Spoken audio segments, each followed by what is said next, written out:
Nerf this!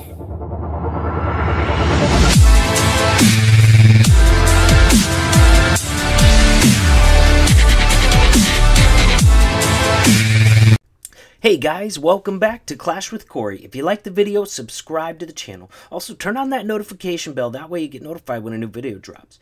Also, check out the details of my videos when you get a chance. I've got some really good resources for you in there. I got a link to my Discord server if you want to hang out with me. I got a link to WHF's recruiting Discord server if you are interested in joining the WHF family. Also got links to WHF's live streamers too. If you want to catch some of our CWL wars live, go ahead and follow our live streamers and you'll get notified when they're streaming one of our wars live. Some great action in CWL Invite this year. Lots of really close finishes. So with that, we're going to go ahead and get into today's video. Is going to be about base identification. I got 4 very different attacks for you, and so we're going to go over why they were a good choice on the specific base they were used on. You know, if you've seen my other base identification videos, you know the drill. So with that, let's go ahead and take a look at this base right here. As soon as I saw this base, I was like, Falcon, Falcon, Falcon, Falcon. It just screamed Falcon to me. And why is that? Look at the dead space. Look at this dead space right here. All right. And then look at this dead space right here and right here. So if you picture a Falcon, basically you want to shape the base to a point where you can get Valks and bowlers just to shoot right through the gut of that base. And if you can shape that and funnel that properly, then Falcon's still a really strong attack strategy. So in this one, if you look at all that dead space there, it's pretty much already funneled for me. All I got to do is throw in a little queen walk right here, get rid of these 3, and we're looking at a beautiful little entry that gives me access over like 2/3 of this base. I mean, obviously, as it gets up here, we don't know if the Valks are going to go this way or this way, you know, the Valks and bowlers.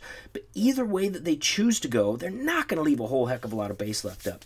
So, and also on this, I am using a back-end wall wrecker, and that's, you know, another really effective way to use a wall wrecker if seed machine entry is not really a good option. So what I'm gonna use that wrecker right here. I'm gonna take out this mortar, this cannon. We're gonna be tanking this archer tower, and eventually it's gonna be tanking this single target inferno as well. And I also brought just 4 of my own hogs. I'm gonna put those hogs right on this archer tower as soon as all those defenses are being tanked by that wall wrecker. And since they're not getting hit, they're gonna be able to do some great work in there. So that was the reasoning behind this. I'm just going to funnel right here and right here with the baby dragon. I went a little heavy on the funnel over here just to be super sure my queen walked the right way. I used a loon before my baby dragon just in case there was a black bomb. Probably overcautious there, and then I also put a wizard behind too, just make sure I got that funnel established. So that's the thoughts going into this base, and let's see how it turns out.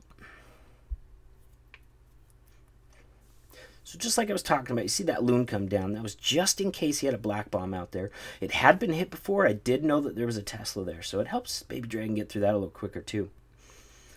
And we got a Baby Dragon come down on the left-hand side. I forgot to mention, once that Baby Dragon cuts off that side of the funnel, the King is going to walk down towards 6 as well. So I want the Queen walking down on one side and the King walking down on the other side. That way they meet in the middle right where the Falcon entry comes in through the base. I did plan on using a rage for this queen walk. And, you know, aside from, you know, taking some heavier fire when she steps up by, you know, that X-bow as well, it's also going to help her get that funnel established faster on that side. You see the King was moving way faster than her, and she just now gets down those 3 buildings inside that compartment there. So now we're left with a beautiful little skinny entry. Those Valks have nowhere else to go but in. Same thing with the bowlers. Nowhere else to go but in.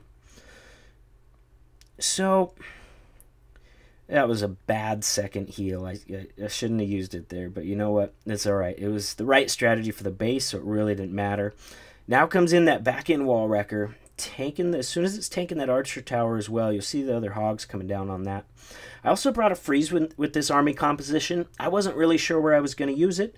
I figured I'd have a chance to save a hero from that back-end single target, or maybe save the wrecker a little bit longer. But I didn't know. I didn't know where it would be the most handy, so it was just kind of a utility spell. So it does end up getting used on that single. I had a lot of traffic in there. I didn't know if my King was being targeted or not, so I just dropped it on there. And you're going to see I got a ton of troops left. That's how powerful this attack is on a base that's well suited for it. And this base was made to be Falcon. all that little dead space just like really invites a beautiful Falcon entry with some really well assured pathing through, through most of the base. And that's all you need with the Falcon. If you can assure your pathing through 2/3 of the base, then you're going to crush it, definitely, because you're going to have enough troops left over at the end to go take care of that last third, no problem. So, and that's what I did on that hit there. Next, we're going to take a look at base number 32. Johnny Boy is going to use a Wrecker Hog attack on it, and we'll talk about why that was a really good choice here. So this base had already been hit, and that was a key point of this decision to use a Wrecker, because if you don't know if it's a Lava Hound CC or not, you don't want to send your queen in on a fresh hit. So he does know what's in the CC. He also knows about that Tesla on the right, and he also knows that there's a black bomb on that Tesla. So single loon could not have taken it out. So he saves a couple camp space just by using a Valk instead of a loon over there. And it's going to work on taking out some trash on the outside too. So I'm going to pause here so I can catch up. So we know the CC is a small CC, so you can send in a Wrecker entry just fine. He's going to bring 2 golems to tank for his wall Wrecker, because there's a lot of heat right there. You know what I mean? A lot of point defenses. The queen is really far on the back of the base, so he needs a lot of tanking to be able to get deep enough to get that enemy queen. You got to get that enemy queen on a hog attack. I'm sure you guys all know that by now. And another thing that makes this attractive for hogs on the back end is he's also going to get the king on the entry as well. So if you can take out both heroes and create some good pathing, then hogs are a great option on the back end. Now, he does have to go through a single target inferno to get there, so he does bring a freeze instead of that second poison, which can be risky on a hog hit, but if you have a larger kill squad, you're taking out more of the base, so there's a good chance you're not going to be running into quite as many skellies on the back end. So all right, here we go. So he goes and gets that funnel established, just old school dropping golems followed by wizards on the sides to really get that funnel established. Now the wall wrecker's just now starting to get hit by, I think, 1 archer tower. Now the inferno gets on it, so he's going to poison the CC, and then he's going to get a freeze down on that single target. Really need that wall wrecker to get in there and keep going. There we go. Finally, it breaks in just deep enough so that the Valks coming out of the wall wrecker can run right in there and kill that enemy queen. Now, his king decides to bounce out of the base. Not sure what's up with that, but his queen's still in there doing some really good work. She's taking out that enemy CC. He's still got a Golemite in there tanking. And so she gets through the last of that enemy CC. Got a pop her ability just to grab a few more buildings. Ooh, that bomb tower in the core is key. Is he going to get that? Ouch. No, he's not going to get that. But, he does have a lot of hogs left, so, and not a whole heck of a lot of base to get through, but he's going to have to heal these really well, to get through the rest of it. Does have just a few branch off to that bomb tower, and that's really ideal, because if you only have a few go there, you don't really have to heal those ones. If you have a lot go there, then all of a sudden you got to heal that location as well. So he's looking really good now. Wow, no skellies on this base. All right. Oh, there we go. Well, looks like 1 skelly trap towards the very end. So very nice that he decided to hog from that left side. I think originally he'd been planning on hogging it from the right, but he made a good call at that last second there to start on that other side, because he doesn't run into those skellies until the very last part of the base, the very last heal of the base. So he's got plenty of hogs. Now that all the defenses are down, they can turn around, take out those skellies, and keep cleaning this base up. With that, it's just cleanup, so I'm going to go ahead and ×4 it.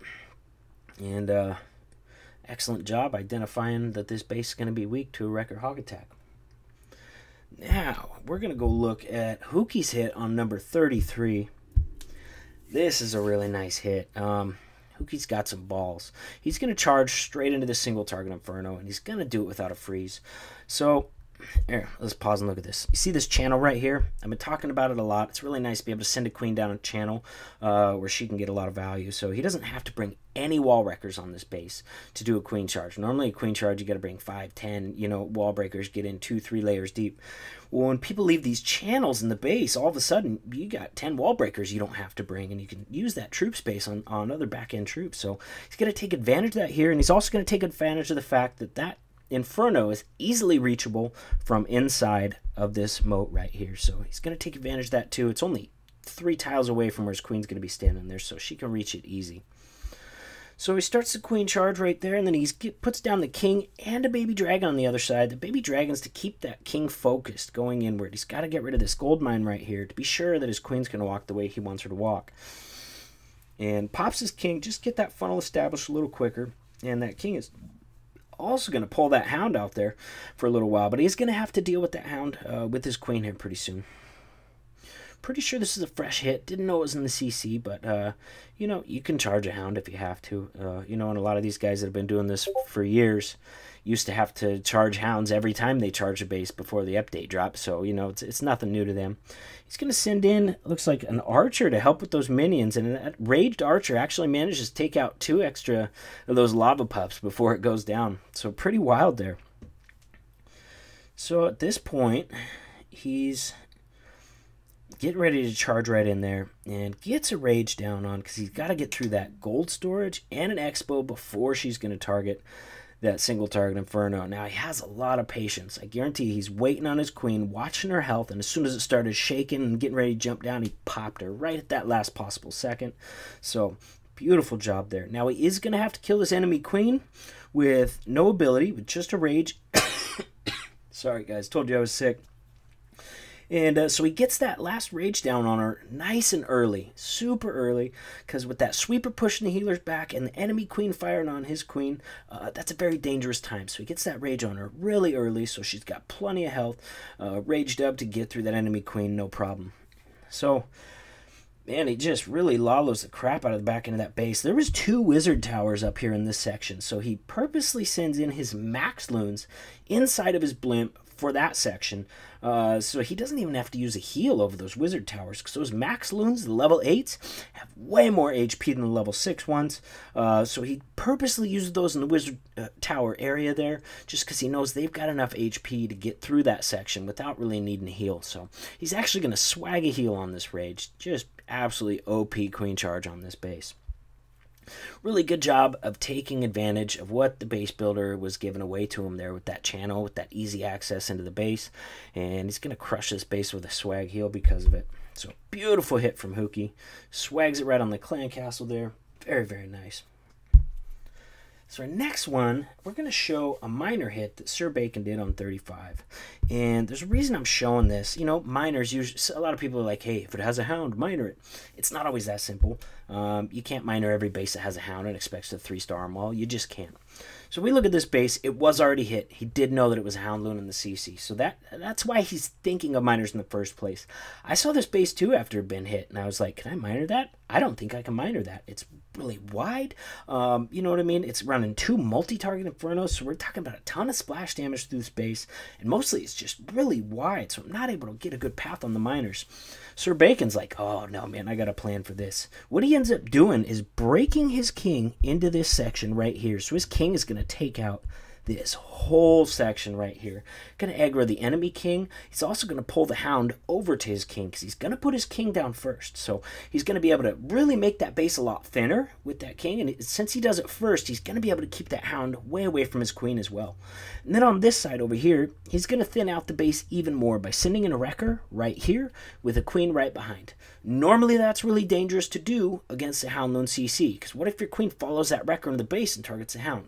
But he's already thought about that. That's why he's bringing in his king before his wrecker and his queen even come down, so that he knows that hound sticks over by the king, where it's really not going to do anything, and his queen's able to go ahead and thin out this side of the base to make this base even thinner. So even though he's got to deal with, you know what I mean, 2 bomb towers in the core and giant bombs and multi-target infernos, since he's made a nice path through the base, he's going to get through it no problem. Really fast too. Wow, minute 36 this raid gets done in.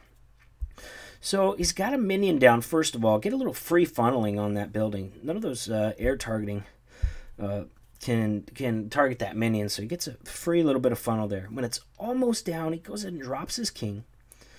Gets the wall breakers in there, and now his king's going to start heading in. Wall breakers down on the other side, just like we talked about, with the queen behind it, trying to make that side of the base even thinner. Also, she's going to be able to pick up, you know, wizard towers, a couple archer towers on that side as well. And since he brought his king in, just like we talked about, that hound loon goes right over to him. He gets that poison down on the loon. He chooses to freeze the loon, save his king's life for a little bit longer so he can get through the rest of that base. You know, and obviously the miners came in right behind that too, and, you know, keeping the miners healed. Uses a rage in that core there. We had 3 expos, 2 wizard towers, the CC, really high hit point buildings and defenses in there. So a rage heal is a really good option to get through that section with a ton of hit points and a ton of splash damage as well. So with that, he puts his last 2 heals down on the last 2 little parts of this base, and this base is wrecked.